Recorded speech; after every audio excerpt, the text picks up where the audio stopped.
Hi guys! So, isa rin ba kayo sa mga katulad ko na yung gamit na yung GCash number ay nasira or nawala ng signal dahil sa matagal na hindi na-loadan? So, ganito ang nangyari sa akin guys.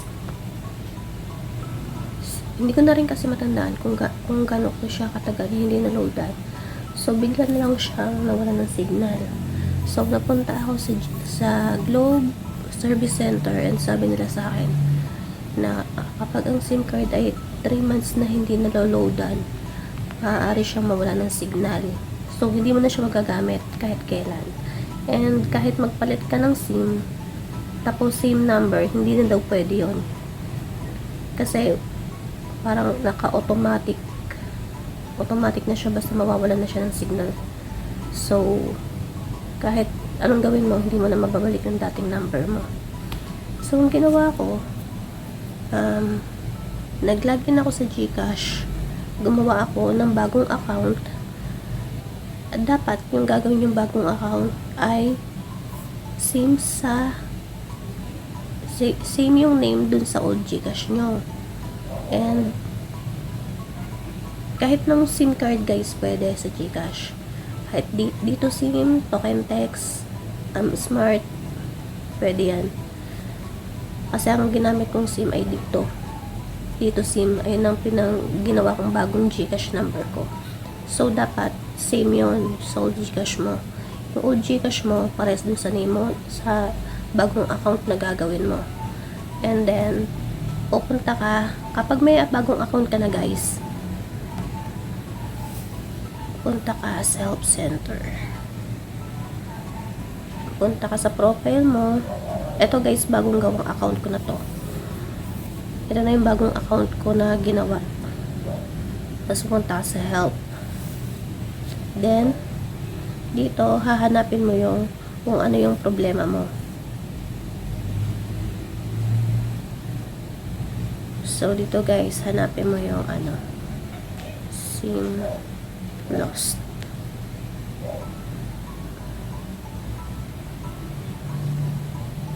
So, yan guys. Ito, transfer funds from your old GCash account to a new GCash account. So, pupunta ka dito sa manage your account.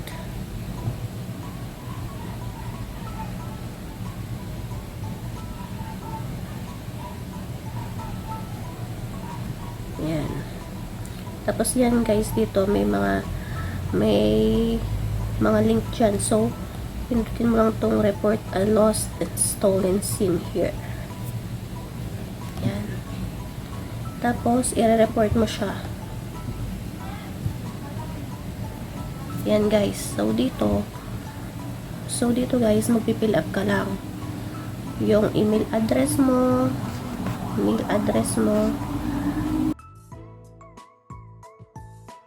type. Lagay mo dito, regular account. Tapos, dito guys, type mo yung number mo na nawala. Or yung number mo na nawala ng, basta yung nagka-problema yung SIM, hindi mo na siya magamit, ganyan. Kung ano mang dahilan. Basta yung old number mo, dito mo lagay. Old number na dati mong gamit sa GCash. Tapos, dito, first name mo, middle name, last name, date of birth, tapos yung email mo na ginamit mo dun sa old GCash mo. Tapos dito guys, lagay mo lang dito yung concern mo, kung ano nangyari sa kung nangyari, kung na-lost ba, may SIM, may SIM card is not working. Yan lang nilagay ko guys. Tapos guys, dito pwede kayo mag-upload kung anong files yung gusto nyo ilagay. Pwede dito. Lagay ko dito guys is yung screenshot ng old Gcash ko na hindi ko na siya ma-open, na hindi ako makareceive ng OTP. Ini-screenshot ko yun, tas ayun ang nilagay ko dito, tas then submit. Tas pag sinubmit nyo na siya guys, yan, submit na. So, pag sinubmit nyo na yan guys,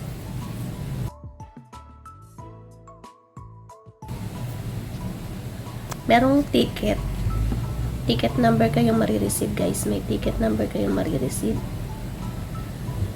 So, wait nyo lang yan, mag-i-email yan sa inyo. Then, doon may makakausap kayong customer service nila. Yan. Pag may ticket na kayong na-receive guys, makakausap nyo na yung customer service nila. Conversation namin, pupunta ka dyan guys, sa your conversation. So, sa akin, na-handled na, meaning ng handled is okay na. Natapos na nila yung issue.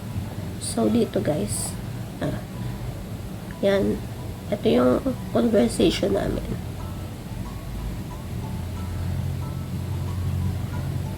Yan.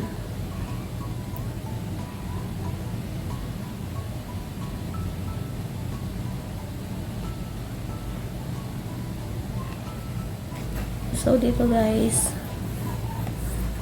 kailangan maging detailed kayo sa mga hihingi nilang information.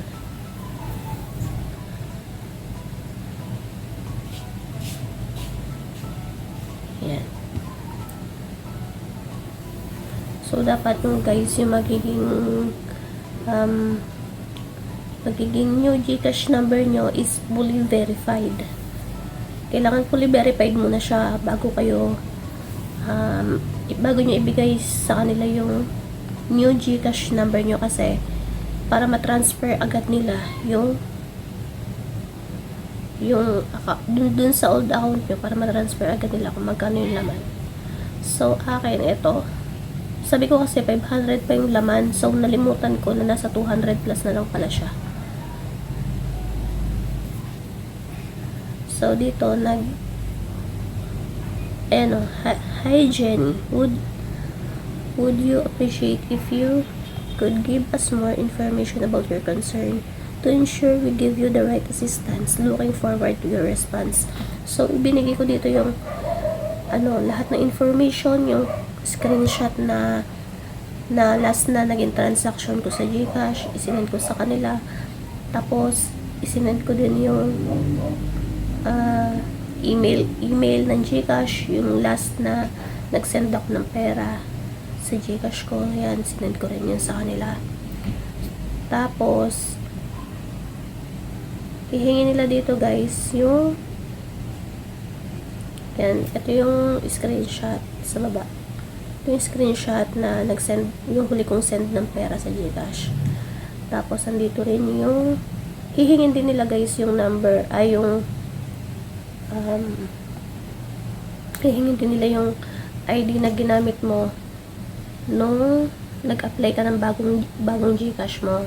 So, isi-send mo rin dito yon guys.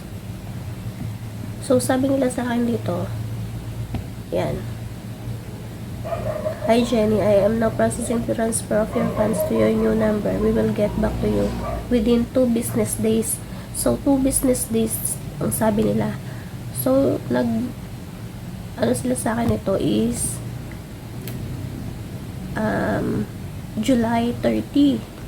So, July 31, okay na. Sabi nila 2 business days, pero 1 day lang na receive ko na agad yung pera. Na pumasok na agad sa Gcash, sa bagong Gcash number ko, yung pera ko. Yan. So, guys, ayan na. Nag-email sila sa akin guys na okay na ilipat na nila yung pera ko dun sa bagong Gcash number ko. So, okay na guys, may laman na yung funds ko. So, check natin guys kung na-receive ko na ba. So, i-check natin guys kung na-receive ko na ba yung pera na nanggaling dun sa dati kong SIM card, dati kong Gcash number. So, pakita ko pala sa inyo guys yung chat nila sa akin. your GCash wallet has been adjusted by 231.62. Ito kasi yung laman ng dati kong GCash number, 231. Kahapon yan guys, sa yesterday lang.